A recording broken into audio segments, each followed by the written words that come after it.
आपने अक्सर सुना होगा असदुद्दीन ओवैसी को बिहार में नहीं हैदराबाद में राजनीति करनी चाहिए।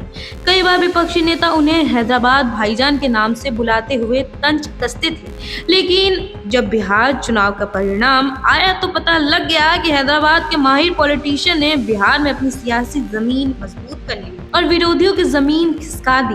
अब जब प्रदेश में एनडीए की नई सरकार का शपथ ग्रहण भी हो गया और मंत्रियों के विभाग भी बट गए, तो ओवैसी अब फिर भी बिहार में है। दरअसल बिहार विधानसभा चुनाव के नतीजों के बाद राजनीति का एक दिलचस्प दृश्य दिखाई दे रहा है, जहां महागठबंधन के दोनों बड़े चेहरे तेजस्वी यादव और राहुल गांधी जनता से दूरी बनाए हुए हैं। वहीं ओवैसी चुनाव परिणाम आते ही सीधे सीमांचल की जनता के बीच पहुंच गए। ये सिर्फ एक धन्यवाद और आभार यात्रा नहीं, बल्कि आने वाले दिनों की सियासी रणनीति का संकेत है। असल में तेजस्वी यादव चुनावी हार के बाद लगातार सोशल मीडिया और मीडिया दोनों से दूरी बनाए हुए हैं। ना कोई प्रेस कॉन्फ्रेंस, ना जनता के बीच कोई बड़ा दौरा।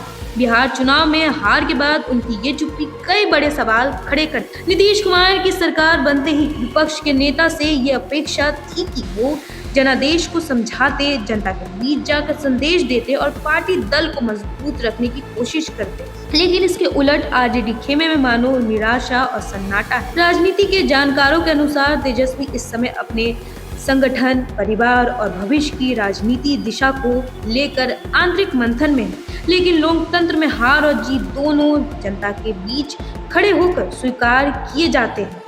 तेजस्वी का गायब रहना महागठबंधन के जनाधार को कमजोर कर रहा है और विपक्ष की सक्रियता शून्य होती दिख रही है। दूसरी ओर कांग्रेस नेता राहुल गांधी चुनाव के बाद सोशल मीडिया पे तो गतिशील हैं, खास करके एसआईआर के मुद्दे पर, लेकिन बिहार की जमीन पर उनकी मौजूदगी ना के बराबर है। चुनाव में करारी हार के बाद कांग्रेस का ग्राउंड लेवल वर्कर लीडरशिप की नजरें खोज रहा है, लेकिन राहुल गांधी ने ना समीक्षा बैठक की, ना राज्य में जाकर कार्यकर्ताओं का मनोबल बढ़ाया। राहुल गांधी की ये डिजिटल एक्टिविटी और जमीन पर गैर मौजूदगी कांग्रेस के संगठन को और कमजोर कर रही है, खास करके सीमांचल क्षेत्र में, जहां पार्टी के सामने अब ओवैसी जैसे पहाड़ सी चुनौती खड़ी हो रही है। इसके विपरीत एआईएमआईएम सुप्रीमो ओवैसी ने सीमांचल से 5 सीट जीतते ही सबसे पहले जनता के बीच जाने का फैसला किया। नीतीश के शपथ ग्रहण लेने के तुरंत बाद वो सीमांचल के दौरे पर निकल पड़े। राजनीति के जानकारों की नजरों में ओवैसी का ये दौरा 3 मायनों में खास है। पहला, अपनी पकड़ मजबूत करना। दूसरा, महागठबंधन की खाली जगह भरना। तीसरा, भविष्य की राजनीति का विस्तार। ओवैसी के भाषणों में विकास, भ्रष्टाचार, विरोध और सीमांचल की पिछड़ापन खत्म करने की बातें प्रमुख हैं। इससे साफ है कि एआईएमआईएम आने वाले वर्षों में सीमांचल पर अपनी पकड़ को और मजबूत करने का लक्ष्य रखते हैं।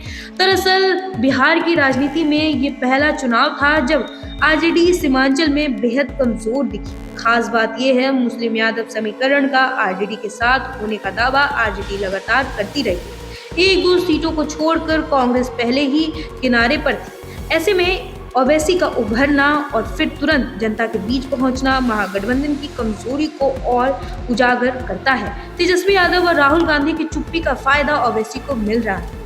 राजनीति में खाली जगह कभी भी खाली नहीं रहती और ओवैसी उस जगह को भरते दिखाई दे रहे हैं। बिहार की राजनीति में अब नई कहानी बन रही है। ये चुनाव सिर्फ सीट बदलने का खेल नहीं, बल्कि नेताओं की सक्रियता और सुस्ती का फर्क भी दिखा रहा है। तेजस्वी और राहुल जनता से दूर हैं, जबकि ओवैसी लोगों के बीच जाकर अपनी पकड़ बढ़ा रहे हैं। अगर ऐसा ही चलता रहा तो आने वाले समय में सिर्फ सीमांचल ही नहीं, बल्कि पूरे बिहार की राजनीति में बड़ा बदलाव देखने को मिलेगा।